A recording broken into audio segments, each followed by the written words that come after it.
very quickly kay Commissioner Faeldon, nag-internal investigation na rin po ba kayo dito sa kasong ito?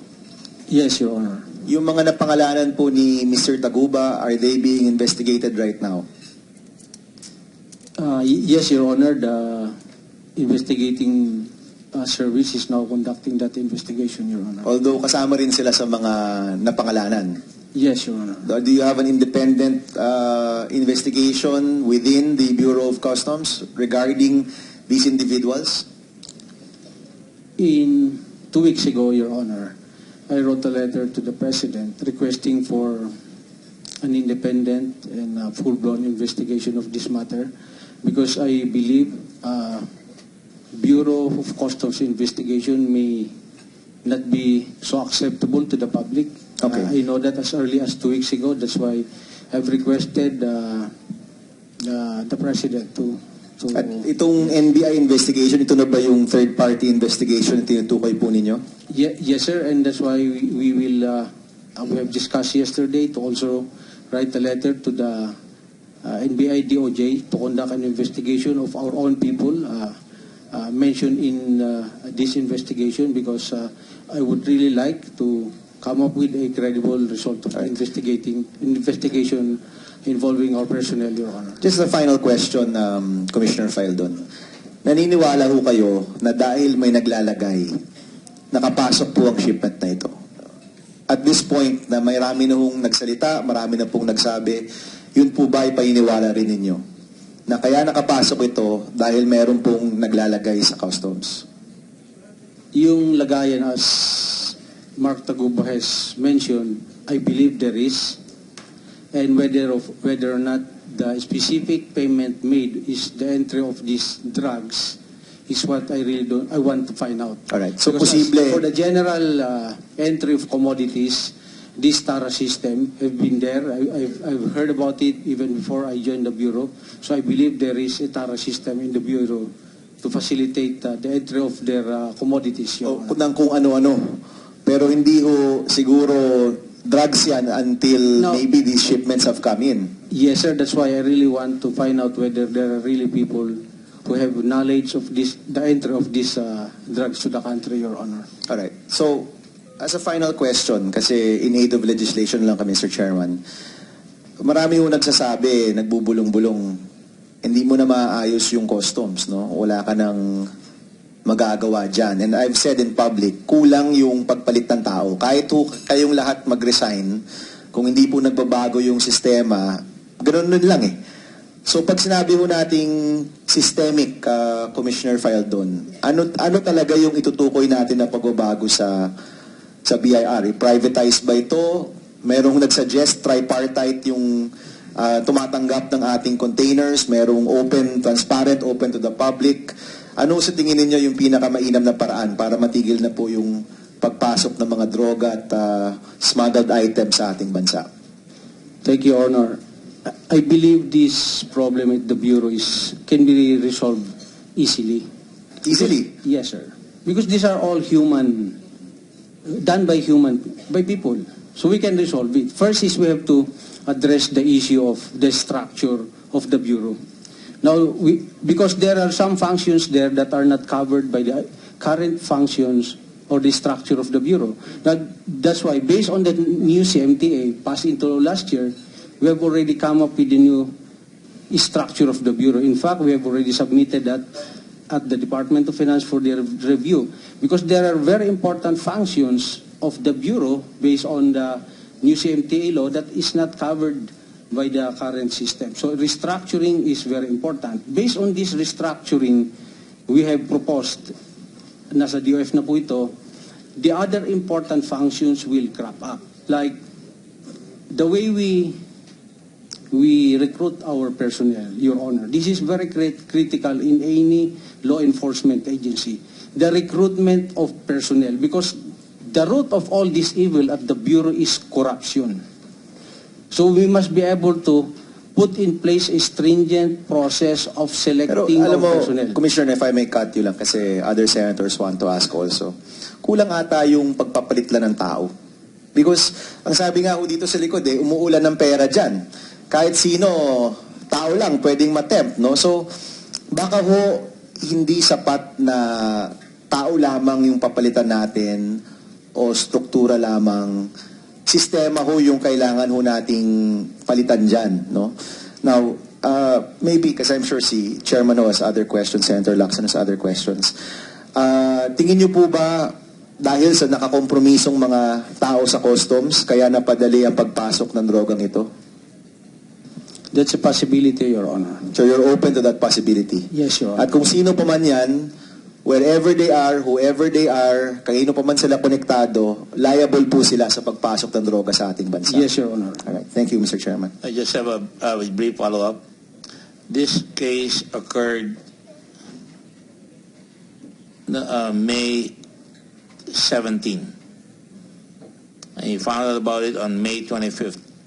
It has taken us 3 months, and it is to be Congress that broke it open, the Senate first and the lower house. Upon an expose allegedly made affecting customs made by Ted Faeldon, when I listened to his broadcast, I asked about it, and I opened up the investigation. How come it took you that long? Kung di pa nabuksan ito, wala na mangyayari. 3 months or 2.5 months ago nung pinabuksan natin ito. So, paano natin mababago kung gano'ng katagal? Captain?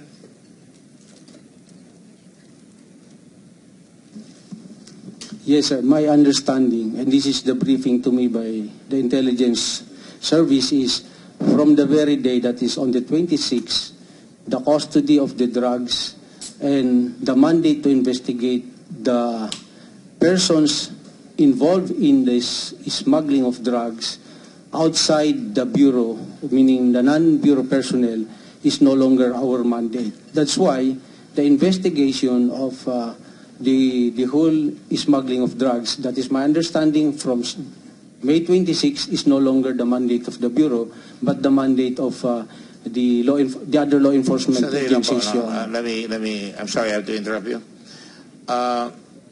There was another, and that boggles my imagination, 800 kilos. Nahuli in November ba? November? Or December? Last December. Last December. For the correct kilograms, Your Honor, is 890 Oh, almost kilos. 900 kilos. Plus yung liquid SHABU. So, Hindi dalawa pa na yan. kasama ron. Yes. November, December. You took over in July. Yes, Your Honor. And these big hunks of drugs have been coming in. And until we opened it, we knew about Tara, but finally somebody's pointing fingers. But nobody has pointed a finger yet. After 3 months from your office, kung paano naging green lane, etong importation na ito. Paano naging green lane? Meron kang dapat malaman natin. No? Una, reorganize yun. Yan ba yung sinasabi mong gagawin ninyo sa customs na reorganize yung customs? Yan, command and control? It's just one small part of the restructuring, Your Honor. But you do know there is criticism that it centralizes decision-making to the point na hindi na mapipigil yung lalabas. Wala na makapagsasabi na may lumabas sapagkat kailangan dumaan pa kay Captain Gambala or sa iyo in writing yung recommendation. At kung wala kayo doon, nakalabas na. Tama po ba yan? That is not what the COMSEN is all about, Your Honor. No. But that is one facet of each operation. I operate a command. I always have a command and control system, even in Subic, even in Olongapo, and now in the Red Cross. I know how it operates, and I know it may be different from yours. But the way I understand it, kinuha nyo lahat ng decision making, at yung sa alert, so ba, hindi na makapag-alert, kailangan magre-recommendation pa. Kahit na yung port of Subic, port of Cebu, mag-alert, dadaan muna sa inyo. Sa Port of Manila, dadaan muna sa inyo. So, lahat ng alert nasa inyo. So, mas madaling makalusot. At proof, ang lalaki nitong lumabas ito. Sir, that No, we have to understand before you answer the question. Now, kung may palpak, let's fix it right away. I'm not fixing the blame. I'm trying to fix the problem. Alright? Kung nakakalusot na gano'n, dapat, oops, meron tayong diferensya dyan, dapat siguro fine-tune. Do you agree? yes, sir, fixing the problem. I agree with Your Honor. Right. Okay. So, that is one problem. You agree with that problem? I agree, Your Honor. The Thank fixing you. of the problem. Thank you. The second one is, I have to find out, and the committee has to find out. I'm sorry, sometimes we have to find out, paano nakalabas yan? Paano na-convert sa green lane? Samantalang mayroong mga patakaran na pag dumating ang barko, wini-weigh ang container. And I understand customs waive that. Dapat lahat ng container na dadaan, titimbangin. At pagka medyo mabigat, that is an indication na, oops, medyo mabigat ito Titignan nyo yung entry, oops, nakikita, nakatingin sa akin si Mr. Taguba, oops, medyo mabigat ito, pero ang entry, maliit lang. Oops, si Mr. Hilario, ngayon ko lang papansinin. Sabi ni Mr. Hilario, 40 mil lang ang binabayad ng mga ito, sunod-sunod, 40 mil, 38 mil. Di ba, Mr. Hilario? Tumimbre siya sa iyo, tumimbre siya kay Captain Gambala ba? Kay Captain Gambala o kay Captain Maestro Campo? Pero mukhang hindi napansin. Tama? Yes, Your Honor. Tama, Mr. Hilario? Yes, Mr. Chairman. Hindi napansin. Sinabi mo kay Captain Faeldon. To the Import Assessment Service po. To the? Import Assessment Service. Sino yan? Under the Office of Director Maestro Campo, Your Honor.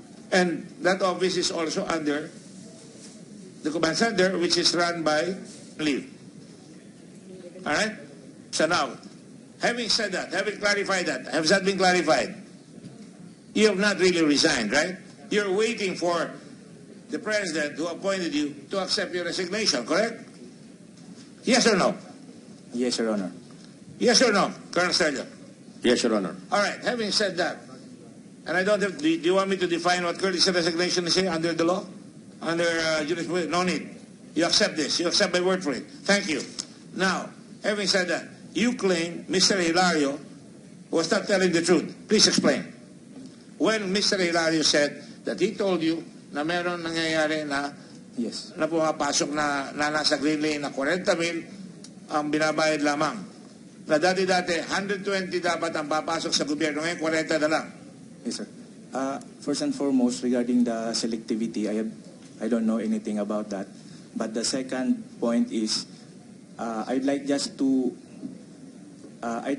relay what had been established in Congress, Your Honor, during last hearings, because it was established in Congress during last hearing that Attorney Hilario was lying. And the point is, sinasabi niya na wala akong ginawa, but I have, andito sir yung request niya. Ang request niya is for value verification, and we answered accordingly. It's for 83 entries. But to sum it up, sir, he made it appear na parang may may emergency, so nagpadala siya sa akin, so wala akong ginawa. That's not the case, sir. It was explained and established in Congress during last hearing. Ang nangyari kasi, sir, sinabi niya, nag-request daw siya sa akin ng alert. Andito yung document, sir, walang alarm siyang ni-request. Ang ni-request niya for value verification. Yes. Tapos yung nakita niya, sir, hindi yun amount or cost ng isang HS code na for value. Ang nakita niya is anomalies between entries, between transactions, between numerous entries. That indicate what? That is a risk factor, sir, and that's his job. As That the risk. indicate what, Mr. Hilario? Existence of fraud, Your Honor. Para malaman ng tao, anong sinasabi mo? Mababa masyado ang binabayad. The paid taxes on those importations, Your Honor. Ang taxes, magkano ang average? Average of 40,000 for those importations filed by Mr. T.G. Marceliana on the three different consignees for the week May 15 to 19. At kasama yung mga consignee si... Turo mo, sino? based on the record, it was Mr. TG Marceliano was the broker. TJ Marceliano, ano yung tatlo na yan? Your Honor, Compay. No, EMT. EMT Trading, Intercity. Integrity Trading, Integrity, and ah. RONSS. At saka, RONSS. magkano binahin mo doon? Tigo 40 mil. Tigo 38 mil. Hindi ko, I think so. Tama. At kung talagang ginagawa natin sa customs yung trabaho natin, dapat i-wini-weigh yan. Kung wini-weigh yan, magkakaroon ng indikasyon na dapat mas buksan yon para malaman kung malaki ang karga. Tama ba yun, TJ? Yes, Your Honor. Tama. Okay. Tama yun, Mr. Hilario? Yes, Mr. Chairman. Tama yun, Captain Faeldon? Yes, sir. Okay, thank you. Now, Sir, maybe... ang sinasabi mo, may ito ba, answer, may test, meron ako dito, Annex B, nakalagay dito. Yes, sir. Na may sulat si Hilario at sinagot Yes. mo, at ang sagot dito ay,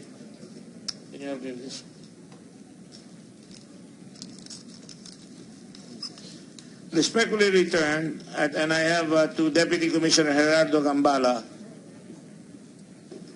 Head Command Center, here in person endorsement forward in this office for value. Yan sinasabi mo, right? Value verification. Bine-verify natin kung tama yung value. Tama yung shipment for subject shipments consigned to RO and SS Trading, EMD Trading, and Integrity Trading. Attached here with is the updated IAS reference value for certain AH codes applicable for the entries of the subject importers. Any entry that is a commodity that falls below the IAS recommended value indicated in the last column. Tapos mayroong handwritten remarks. You want to read this? You want to come over? I have a copy, Your Honor. All right, read it. Read your handwritten remarks. Are those your handwritten statements? Yes, Your Honor. I have noticed that DepCom Gambala is signed for alam niya ba ito? Because as I have stated, Your Honor, sa Congress, bali, first time to nangyari sa amin na 83 na entries ang request ng isang single office.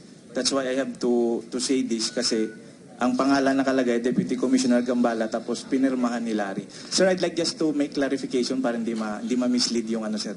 Nobody's misleading it. Yes, Just listen to you. I'm not being misled. Go Yes, ahead.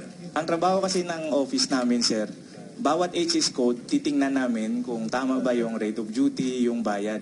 Yung sinasabi po ninyo, sir, na computation of the customs duty already, consisting of the cost, insurance, and freight, ang nagko-compute po niyan, sir, examiner, tsaka appraiser support. So, we cannot tell from our perspective, sir, kung tama ba yung binayaran niya na taxes, duties and taxes. But if we did do diligence, assuming you're correct, malalaman niya. Say again, sir? If you did your due diligence, kung nakakalata ka na ang dami ini-import ito, tapos 40 mil, dapat malalaman mo na. Hindi, sir, kasi Bakit hindi? ang nagko-compute po, sir, yung examiner tsaka appraiser. Let me tell you very, very frankly here. Ang target nyo ay about 498 million.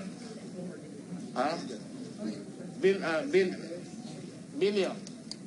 Ang nakuha nyo ay 398 billion. Short na short kayo. Tapos, yun ang tinarget nyo na bago, ang nakuha nyo, 8 billion pa ang kulang. So dapat, Yes, Your Honor. lahat ng radar ninyo, lahat ng sonar ninyo, lahat ng mata nyo, nakatugon doon sa papasok para mahabol ninyo yung inyong target. In fact, kung ako Secretary of Finance, kung ako Chairman ng Bureau of Customs or Collector, I would say, magkano collection natin this month? Mababa tayo. We're behind by about so many percent. Magkano this month? We're behind by so many percent. Oy, kayo lahat dyan, bantayan nyo lahat dyan, pumapasok, at para masigil nyo ng gusto. Tama ba yan? Yes, sir, and it can be clarified because the examiner, What is this? I think, is here, sir, coming from the port. Sila po yung nagko-compute ng duties and taxes na bayarin dahil MICP po yan, so at least maklarify, sir. And siguro, sir, last point na lang as I response. Yung sinasabi kasi ni Attorney Larry na nag-request siya sa akin, nag-alert, Hindi po sir nangyari yun. Nag-request siya ng alert sa COMSEN. And during that time... So mali lang ang procedure niya. Hindi sir, nag-request siya ng alert sa COMSEN. And during that time, he was both the COMSEN in charge and he was also the RMO. Tama ba yun, Mr. Because Ilaria? Captain Gambala is not around. Your Honor, that's not correct, Your Honor, because my designation as officer in charge for the command center was for the period May 15 to May 19. On the May 22nd, there's May no longer 22? there was no longer authority for me to act. Sino na dapat? The head of the command center. Sino? Captain Gambala? Dipcom Gambala, Your Honor. Nakaliba na si Captain Gambala no, di ba? Yes, sir. That's I'm what trying I'm to be saying, fair sir. here, ha? As far as my office is concerned, it's coming from RMO COMSEN. Kung ano nangyayari sa kanila kasi sa COMSEN, hindi ko po alam, sir. Jerry can explain that, sir. Mr. Chairman, thank you for this time, no. Kasi ho yung pag-uusap dito makes it look like normal yung nangyayari. Meron na ho tayong witness nagsasabi na may binayaran siya sa loob. So, you're talking kasi as if may regular yung trabaho ng mga tao. So, let me ask you first, Mr. Maestra Campo. Nagsabi na ho si Mark, meron siyang binayaran. Ano ho tingin niyo nangyari? Sir, precisely during that time, tama po yung observation po ninyo, sir, na during that time, it's normal office hours because 22 po yung request niya for value verification. Pumutok po ang droga ng nila Colonel 25. Estrella. I think 25 or 26, sir. That's what I'm trying to say, sir, that during that time, it was normal office hours. Meaning? Wala pa yung bulabog ng droga, sir. And Larry is speaking, it appear... Wala pang bulabog ng droga, pero may nagbayad na para makapasok to na hindi chine-check. Sir, regarding po sa transaction nila sa port, how they pay their duties and taxes, it can be best explained by the port examiner, Your Honor. Yes, Captain Gambala. Yes, sir. I would just like to add on what Captain Director Maestra Campo said a while ago. Actually, sir, if you would like to ask about yung duties why naging 40,000, sir, I think it could be best answered by the port examiner or the appraiser kung saan dumadaan, sir, yung mga entries ni Mark ng EMT. And if I remember it right, during the Congress, siguro kokorekto ni Mark, when he was asked, sino ba yung dinadaanan na examiner, I think he mentioned a name. Could you please mention? You know the name. What's the name? I think it's, if I'm not mistaken, it was Mr. Dennis Maniego. I think that's what you mentioned. Na yun yung dinadaan lagi nung EMT, Dennis sir. Maniego is here. Yes, sir. So, because, sir, just to clarify, sir, because yung nangyayari sa port, sir, especially, it's an everyday transaction, sir. Ang talagang, if you want to know about what's happening sa port, sir, you need to ask yung mga district collector, sir, kung ano yung mga... But, Captain Gambala, sorry, Mr. Chairman, di ba kayo yung command center? Yes, sir. Kasi nung sinabing nagkaroon ng command center na centralize yung decision-making process, therefore, yung responsibility ng lahat ng yan, nasa command center na. Kaya if you notice yung mga tanong namin, we always go back to the command center because in fact, merong command center. Saka may overview na kayo. Yes, sir. Pag may command center ka, may overview ka ng lahat na nangyayari. Yes, sir. So po, yan, sir, po yung vision namin, sir, na mangyayari sana, sir. Yung gusto namin mangyari, sir. As what I have mentioned before, sir, nung explain ko kay Senator Escudero the last time, sir. Sir, yun sana yung gusto namin makita, yung sinasabi ni ating chairman, sir, yung command and control system, sir, na nakikita mo yung nangyayari, sir. Kasi we have 17 major ports, 38 sub-ports all over the Philippines. And we really need it, sir. Pero as of now, sir, we don't have any budget yet for the command center, sir. We don't have any... So you're saying nalusutan kayo?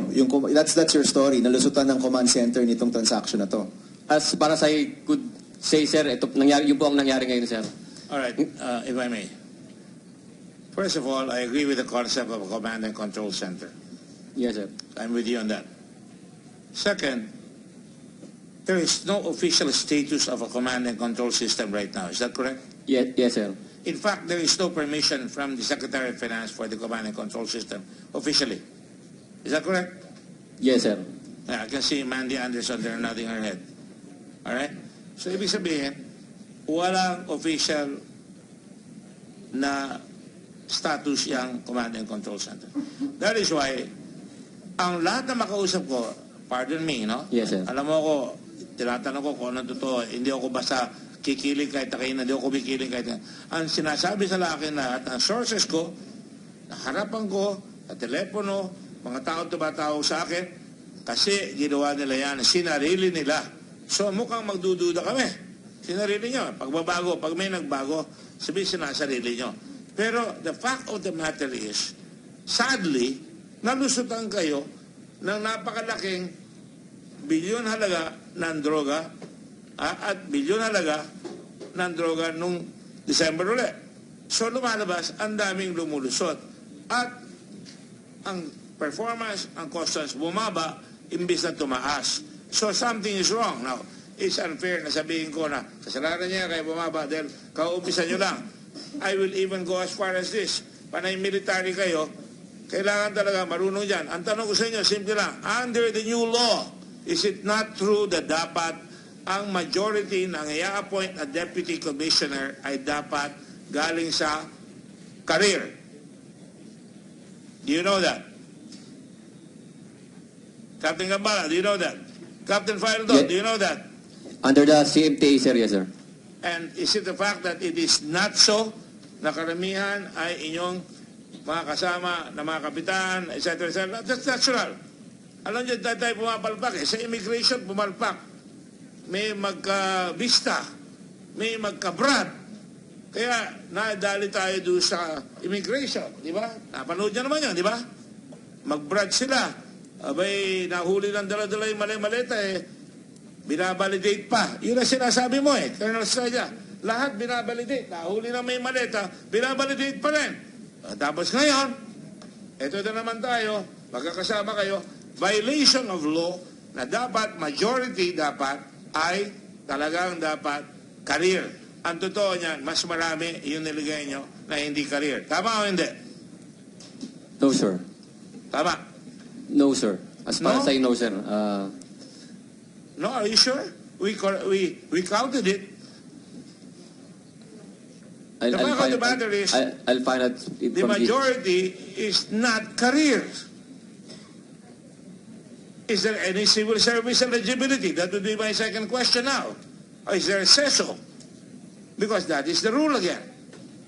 If you do not follow that, maliligaw kayo ng landas.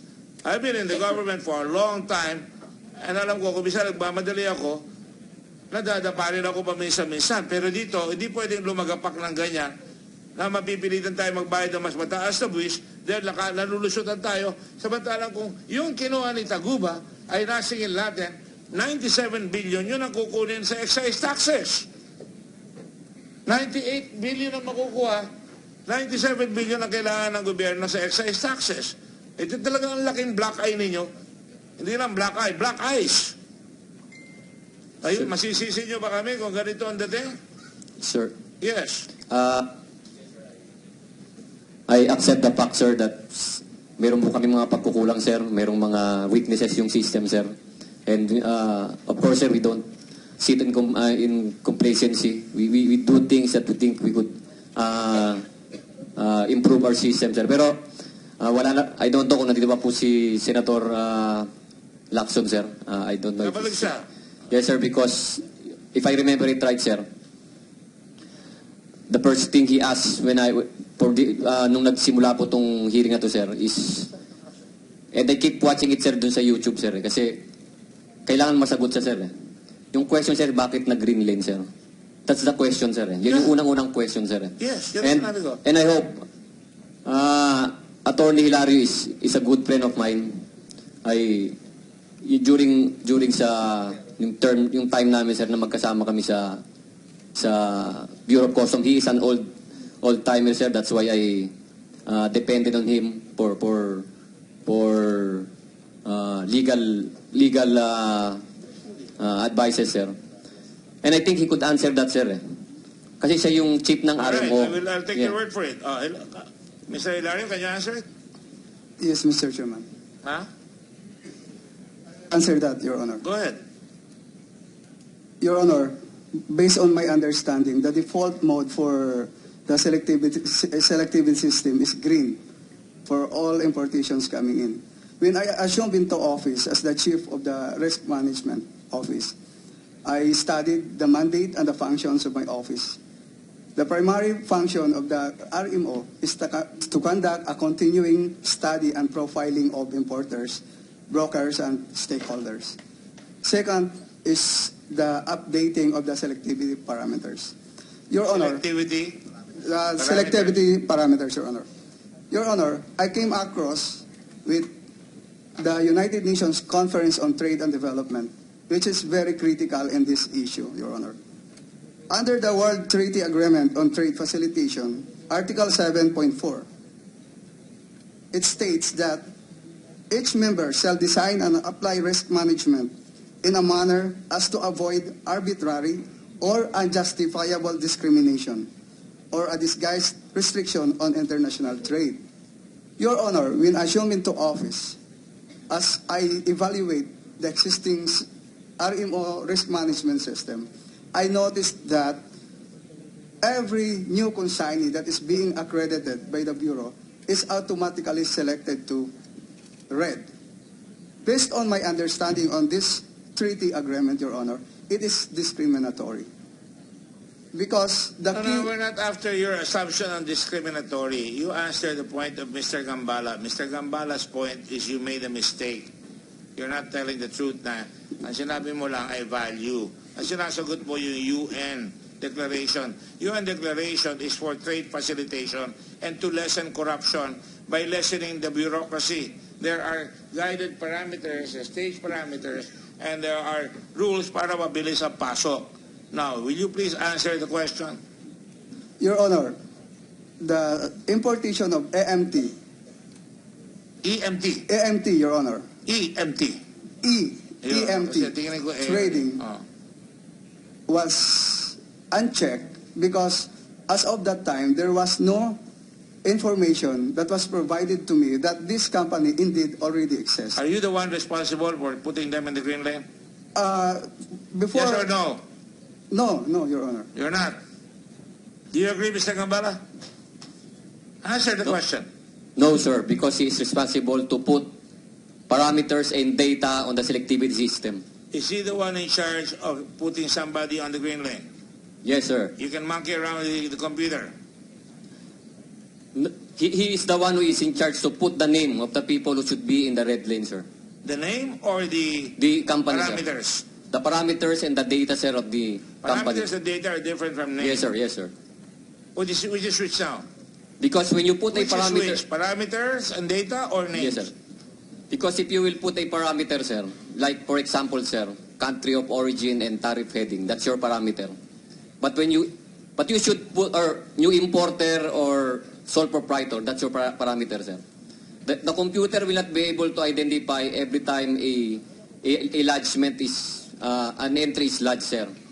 It could only identify if it's a new importer or sole proprietor by its TIN. It's a tax identification number, and it should be put the TIN of EMT dapat, sir, na ilagay dun sa data ng selectivity system. Para every time, sir, parang sa Bureau of Immigration lang yan, sir, pag dumaan kayo yung passport mo, pag yung pangalan mo, sir, hindi blacklisted, tuloy-tuloy ka lang. Eto, sir, pag sa selectivity system, pag yung TIN mo nakalagay dun, sir, at nag-lodge ka, nilagay mo yung TIN mo, pag nakita ng system, sir, na yung TIN, i-block niya yun, sir. Kasi inilagay mo, sir, parang ipinasok mo yung TIN niya. I understand that, but that's the computer already working, right? Yes, sir. So that's why the garbage in, garbage out, sir. Kung ano pinilagay mo sa computer, sir, yun ang babasahin niya. So anong kinalaman ni Hilary doon? Kung computer siya nagpapasok ng parameters, di ba? Yes, and the data, sir. sir. Nagpapasok ng parameters sa database? On updating of the consignee, Your Honor. And updating of the consignee. So here's the case. Unang-unang pasok nito, nakapasok siya ng over 600, nakapasok siya, green lane lahat, halos. Your Honor, because the data that I requested from the Accounts Management Office was not provided to me. So at the time these importations of AMT arrived into the country and cleared from the Bureau of Customs, I don't have any information that would be the basis for the red tagging, if that's the case, Your Honor. If that is the case, who's in charge now of this RMO? Kung hindi na siya in charge ngayon, sino in charge?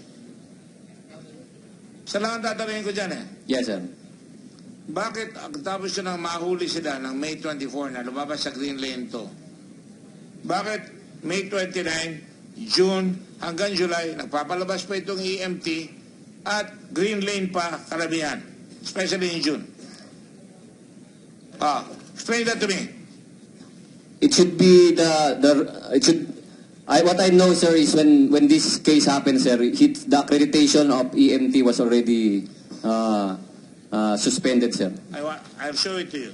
Nakapasok sila. June and July. Right here. Can I ask the office concerned, sir, to explain if it was suspended or You are not, the sir? chairman, you are the head of the Command and Control Center. It is your privilege, even if it is not official.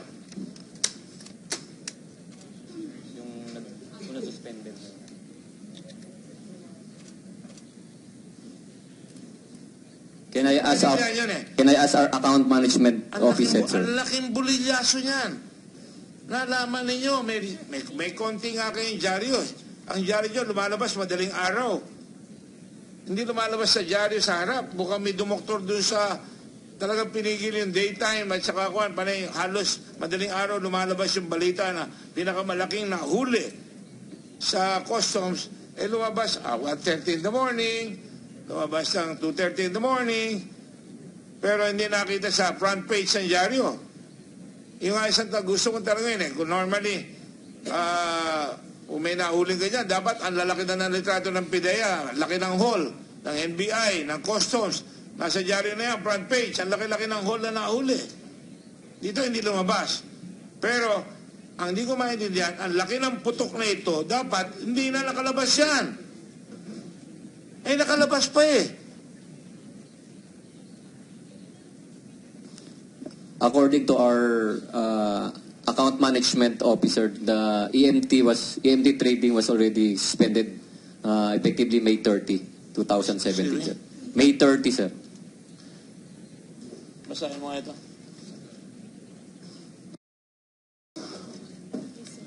May 29, yung June ko na yun. Nakapagpalabas pa sa June. July. Nakapagpalabas pa bakit? Explain that to me. Explain that to the committee. Can I ask the port collector of MICPC to explain, sir, what happened? Who is the port collector? I think Attorney Marunilla, sir, because he also explained it at the Congress hearing, sir. You're still on the road, Mr. Marunilla? Yes, Your Honor. Your Honor, I would like to see the list, Your Honor, because there are shipments from EMT Trading. Although on record, Your Honor, they're perceived to have completed the process. We held them at the ICTSI holding area. So, dahil nga po green, hinabol ho namin na wag na rin makalabas at hinold ho namin doon sa area na yun. But the system... Do you have the authority to hold? Your Honor, I requested, that's why I requested also, Your Honor, No, my question is, do you have the authority to hold? Yes or no? No, Your Honor. You have to request, right? Yes, Your Honor. So, even that, bulilyaso na. Nakita mo ng berde yan, na nasa berde na naman to, dapat, ikaw na dapat pinara mo na, tama? Yes, Your Honor. Yun ang dapat gawin, tama? Yes, Your Honor. Pero kailangan maghingi ka pa ng permission, tama? Yes, Your Honor. Yun ang mali, tama? It delays the process. Mali, sagot na. Now, ito. June 2, EMT. Gloves, placemat, storage box. 10:29 to 10:20 a.m. Inflatable toys, brush, comb, photo album. June 2 ulit. Garments, fabrics, cabinet food. EMT lahat to, ha? Ito may mga number. You want to take a look at it? You're welcome to take a look at it. Clear as day. Nahuli na, lumabas pa. Paano nangyari yan? You may come forward. Any of you. You know, I do my homework here. I got this from MCTI or ICTSI. Ano? Yun ang sinabi ko. The boss is always right. Biro lang yan. Okay.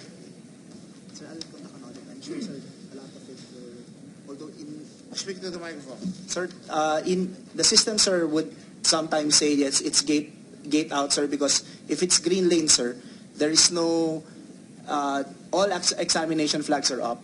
It's pre-cleared, so even the port, sir, the examiners, doesn't have any authority to release or hold the shipment because it's pre-cleared. But when this thing happened, sir, and when we were looking at the we were looking at the accreditation of EMT, and it was not yet being cancelled, the gates made a conscious effort, Your Honor, to try to catch whatever it is that are still in the gates. So and Why, put it at the holding maybe you area. can go back na lang, sir, kasi you might be crowding our chairman. Bakit hindi na-cancel after May 25? May 25 po yung raid, no? Tama, Colonel Estrella? May 25 to May 26, Your Honor. May 26. At May 26, why didn't you cancel the EMT training? Ito, so suspended on May 30. Actually, meron naman pala. No? But this is from Customs. This is signed by Mr. Bartolay. No, Bartolay ba to? O Bartolay? Bartolay? Anyway, paano siya nakalabas ng June 2? If it was suspended on May 30, paano nakalabas on June 2? Kailangan mag-request pa yung port collector para mapigil. Paano mo nagagawa yan, Mr. Taguba? Huwag na natin tanongin yan. The fact is, lumalabas pa rin eh. Your Honor, na-cut po yung consignee. Meron po kasi mga container na nakapagbayad na kami. Pero na... Kahit na nakapagbayad. Your Honor, nagbayad. Lalabas pa rin sa gate. may I allow to Pag explain? napagbayad doon sa gate, paglabas doon, para ka. Your Honor, may I allow to explain? Hmm. Nakat po kasi yung team ng EMT May 30. Sa system po kasi ng Bureau, kahit po nakat po ng May 30 yan, kung may OLRS na po siya, po possible po siyang makalabas. Ang OLRS, Saka wala, May 24, May 25, May 26, Since hindi po siya covered, May 30. Ayan o, ang OLRS. since hindi po siya covered ng alert, so possible po talaga siyang makalabas. Alright. No, okay, yung concern kasi dito, we found out because of EMT trading, may 6.4 billion peso shipment ng drugs. Hindi ba mag-alert na kayo niyan at talagang hahanapan nyo lahat ng mga shipment nila to ensure na walang ibang papasok? And that's what you did, May 30. Pero may nakalabas pa rin noong June 2. So, meron bang order from the command center na hindi sinundan? Ano yung nangyari doon kaya nakalabas pa rin? We don't even know kung yung mga shipment na yan, totoo yan o hindi, o kung may drugs yan o wala. Ano? Sige, Mark. Your Honor, sinubject po yan ng voluntary examination. In-alert po yan, in-examine naman po nila. O, in-examine ba ito? So, in-sniff po ng dog, lahat po ginawa naman po nila sa...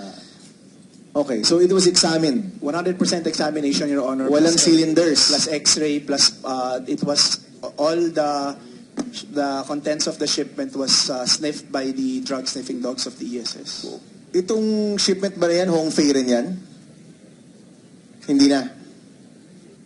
Your Honor, hindi po lahat. Kasi po yung, hindi naman po lahat ng importation ni EMT is Hong Fei. Hong Fei.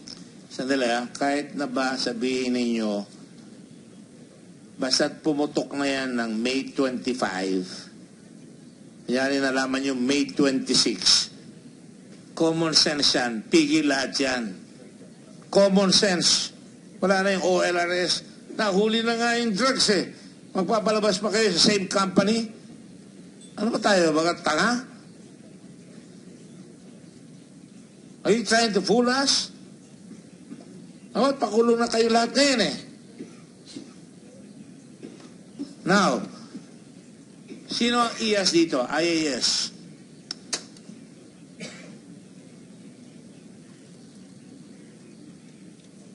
Director Maestre Campos.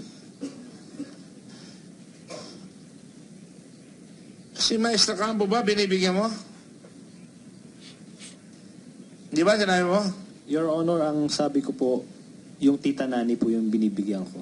Saan si Tita Nani? Yung Tita Nani po yun yung nagsasabi na Davao Group daw siya. No, hindi ko tinatanong siya nagsasabi. Saan siya nakakonect? Your Honor, hindi... Where is his first report? Yung nilagyan niya lahat. Di ba sinabi mo si Captain Maestre Campo kasama? Yung... Yes or no? Yes, Your Honor. Oh, kasama. are you getting feed from Mr. Maestracampo? Kaya ang inalagay mo panay undervalued shipments under the same mode continues unabated. Tuloy-tuloy na mababa ang bayaran because nabibigyan ka ng feed ng IAS. You know, you'd be surprised. I'm getting information left and right here from highly placed people who knows customs. So stop lying.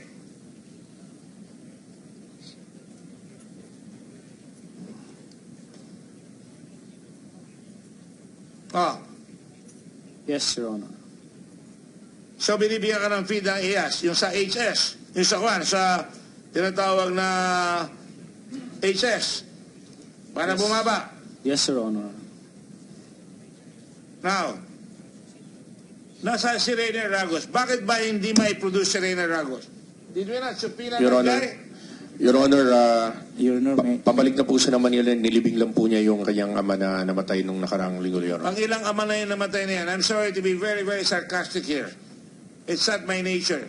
Well, I'm sick and tired. He is at the center of this. He got the information, and he has been called several times, and he has not appeared here.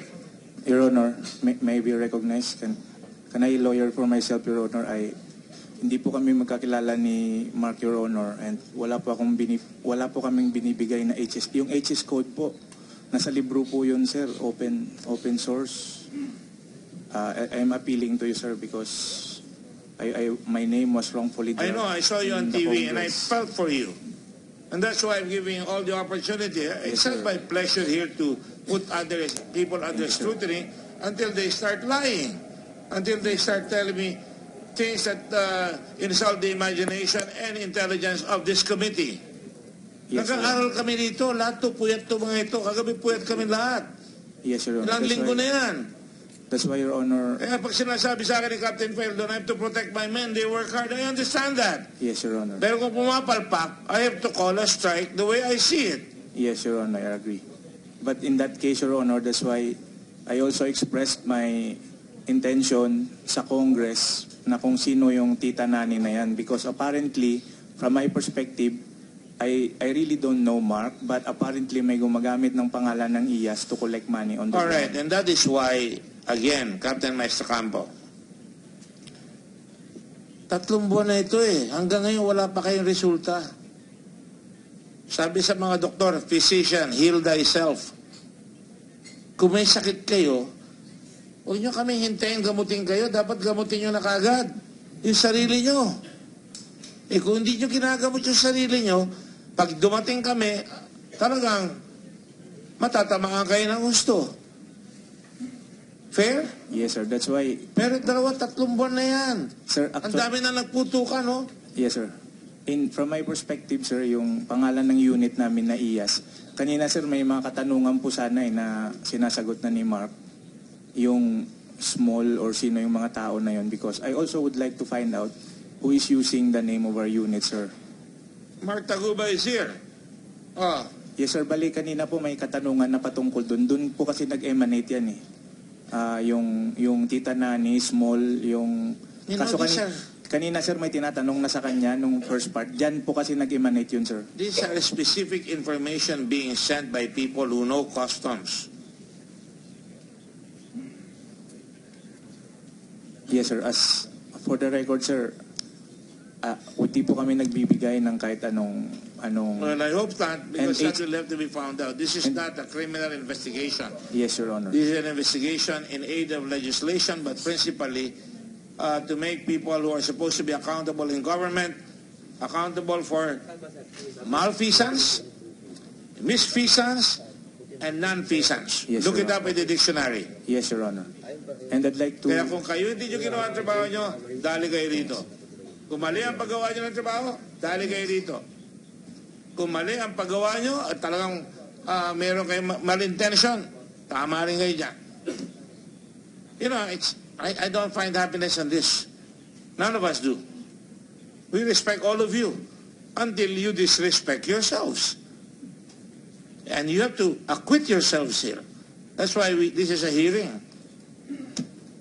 That's why I have to take all my patients to go to Captain Faeldon and say, huwag mong Sumagot ka lang. It's your time to answer. Now, ayan ang definition. Dong, nahanap ko si Senator Lacson habang wala pa si Senator Lacson.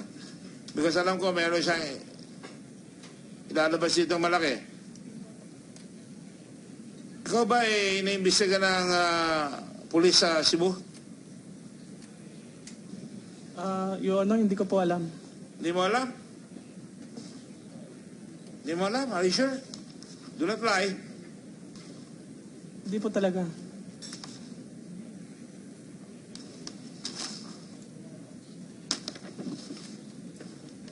Ikaw ba ito? Central Visayas Police to probe Kenneth Dong.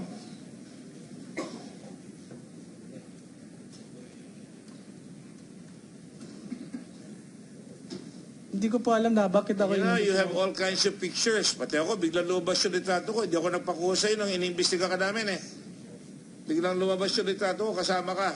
Siguro nung panahon ng kampanya, nahila mo ako, palitrato ka. Ugali ninyo yan eh. Patapos kami ang mga nandito, sisising, kukunin yung ninong, kukunin yung ninang, tapos lalabas.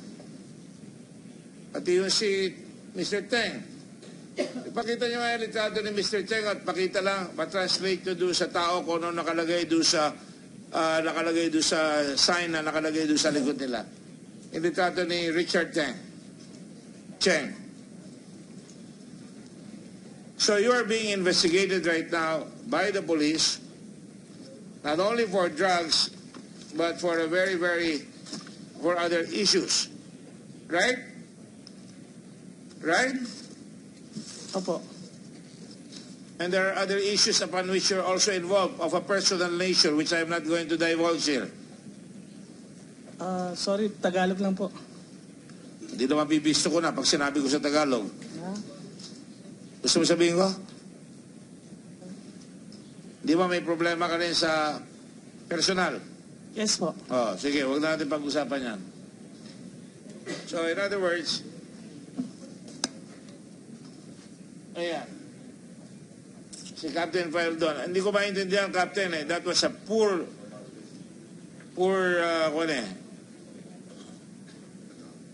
inappropriate, eh. Bakit, etong nakalagay dito sa likod? Ano ba ang basa nyo doon sa likod? Sino ba yung expert siya dyan? Ito ba yung magalang? Pakibasa mo nga lang ito. Ang sinasabi sa likod. Ano translation?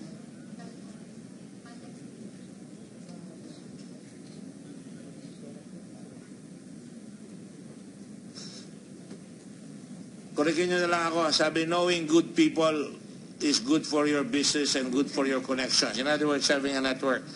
So I have your picture taken with your favorite senator, congressman, governor, son of the president, and every other politician that you can catch on to. Para malakas kayo. That's a very, very bad habit. Saka yung nasa likod doon. Can you translate? Yes. Can you come over here and tell me what your name is and raise your hand again? And your name is? My name is Wang Jiyun. Are you Filipino? I'm not Filipino, I'm Chinese. Okay. Born and raised in China? Yes, I was born in China. All right, thank you. What's your name again? Mr. Wang. Wang what? Wang Jiyun. Wang Jiyun. Yes. All right. Okay. You sure to tell the truth and nothing but the truth, so help you God? Yes, by doing the translation, yes. Yes, okay. Can you do the translation? Of course. You deserve to. Go ahead.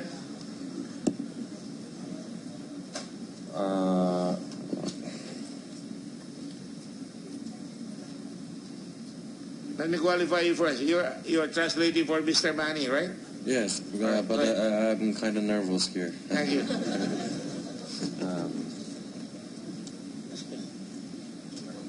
If a person wants to do shipment business, he is required to have the following condition. to know math and physics, and knows how to drive computer, knows photographing, knows how to do WeChat, communication with people, knows how to chase for debt,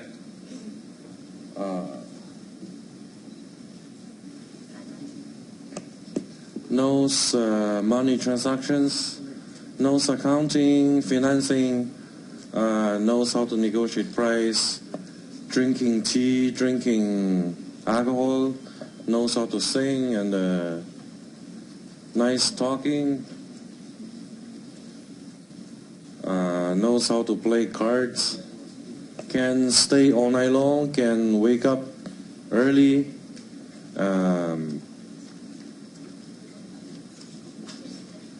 can bear with some situation, and knows how to give up. What does it mean in terms of you have to know people, good people, prominent people? Basically, this is something like expressing how hard is it to be doing this kind of business, and then he is posting this to thank his friends for their care and concern. Yeah, so basically it's hard to do business, and it would help if you have friends. Yes, Your Honor. Thank you.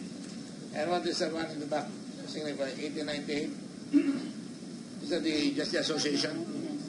1998? I think that's the logo Of the... logo of the Hongfei company. Yeah. For 1998. So basically, this is his philosophy. Hello. Yes. Yes.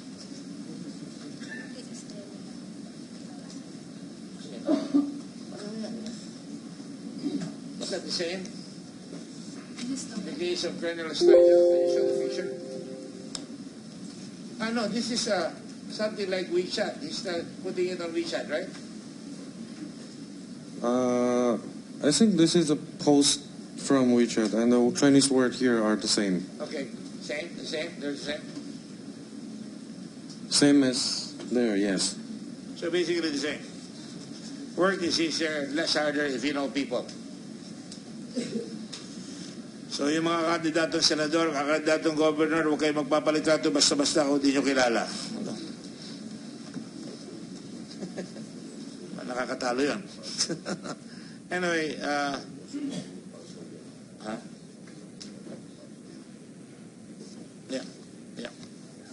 So basically, my advice to the customs is really clean up your house. We're going to meet with the other members of the committee immediately so we can make a preparatory report, hopefully this afternoon, the request of the Senate President. And we will try very hard to try and be fair here. So, are you going to say anything more? Yes,